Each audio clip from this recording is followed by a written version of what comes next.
बढ़ते हैं आगे। उत्तर प्रदेश में आतंकी साजिश पर सूत्रों के हवाले से बड़ी खबर, जहां एटीएस ने 3 युवकों को हिरासत में लिया है। बिहार के 3 युवक हिरासत में लिए गए। शनिवार की रात संभल में रेड मारी गई।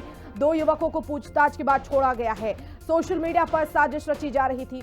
सिग्नल मोबाइल ऐप पर यह ग्रुप बना हुआ है और दूसरे प्लेटफॉर्म पर भी देश विरोधी गतिविधि पाई गई है और ऐसे में यह बड़ी कार्रवाई की गई है।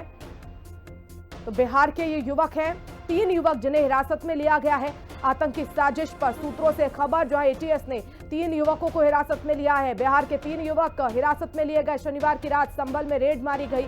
2 युवकों को पूछताछ के बाद छोड़ा गया। सोशल मीडिया पर साजिश रची जा रही थी। सिग्नल मोबाइल ऐप पर ग्रुप बना हुआ है और आपको बता दें, दूसरे प्लेटफॉर्म पर भी देश विरोधी गतिविधि में ये लिप्त पाए गए। तो एटीएस ने 3 युवकों को हिरासत में लिया। पूछताछ लगातार की जा रही है। सूत्रों से बड़ी खबर आतंकी साजिश पर। ये बड़ी खबर, 2 युवकों को पूछताछ के बाद छोड़ दिया गया, लेकिन 3 युवक हिरासत में लिए गए हैं। तो एटीएस ने यह बड़ी कार्रवाई की है। शनिवार की रात संभल में रेड मारी गई और ऐसे में 2 युवकों को पूछताछ के बाद छोड़ा गया। और इसी खबर पर ज्यादा जानकारी के लिए हमारे सहयोगी लखनऊ से राहुल श्रीवास्तव जुड़ गए हैं। राहुल, ये जो 3 युवक हिरासत में लिए गए हैं, किस तरह के कार्य में ये लिप्त पाए गए, क्या गतिविधियां इनकी रही?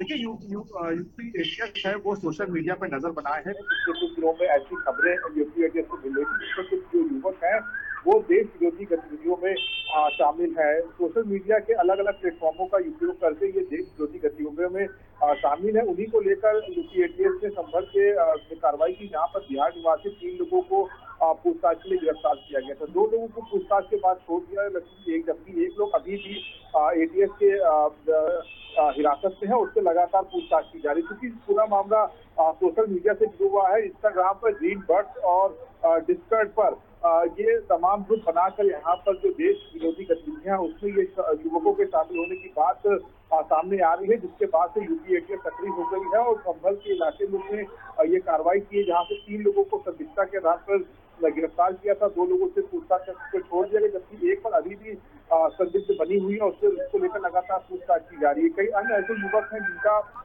इसमें पूरे में संदिग्धता बताई जा रही है कि देश विरोधी गतिविधियों में वो शामिल है और लगातार यूपी एटीएस अपने अलग अलग सोर्सों के जरिए ऐसे युवकों तक पहुंच रही है। फिलहाल जो 3 युवक गिरफ्तार किए गए थे ग्रुप से पूछताछ कर उसको छोड़ दिया गया, जबकि एक से अभी भी यूपी एटीएस की टीम पूछताछ कर रही है। जी, लेकिन क्या राहुल, एटीएस की टीम को उनके मोबाइल से कुछ ऐसे जरूरी सबूत मिले हैं जिसके आधार पर यह पता चला है कि ये जो है आतंकी गतिविधियों में शामिल थे? देखिए, जो 3 युवकों को बिहार गिरफ्तार किया गया है, ये तीनों बिहार के रहने वाले थे। जिसमें 2 के जो मोबाइल चेक की डिवाइस चेक की गई थी, उसमें ऐसी कुछ की सामग्री नहीं मिली, जिसके बाद से गिरफ्तार किया है। एक को माना जा रहा है कि उसके फोन में कुछ संदिग्ध मिला, जिसके बाद से उसको अभी हिरासत में रखा और उसके साथ जो नेटवर्क जुड़ा हुआ, उसके साथ जो अन्य युवक जुड़े थे, उनकी तलाश में यूपी एटीएस की टीम जुट गई। माना जा रहा है कई और ऐसे युवक हैं जो इस देश विरोधी गतिविधियों में शामिल हैं। उनको लेकर लगातार इस युवक के जरिए यूपी एटीएस पहुंचने की कोशिश कर रही है। माना जा रहा है कि कुछ अन्य डिवाइस भी यूपी एटीएस के हाथ लगे हैं, जिसके माध्यम से अन्य जो गिरफ्तारी का प्रयास यूपी एटीएस की तरफ से किया जा रहा है। लेकिन एक गंभीर प्रकरण है, उसमें यूपी एटीएस को कदम रखते हैं। जो एक को हिरासत में रखा है उसकी निशानदेही पर बाकी अन्य जो जिले हैं उत्तर प्रदेश के, वहां पर यूपी एटीएस की टीम छापेमारी कार्रवाई कर रही है।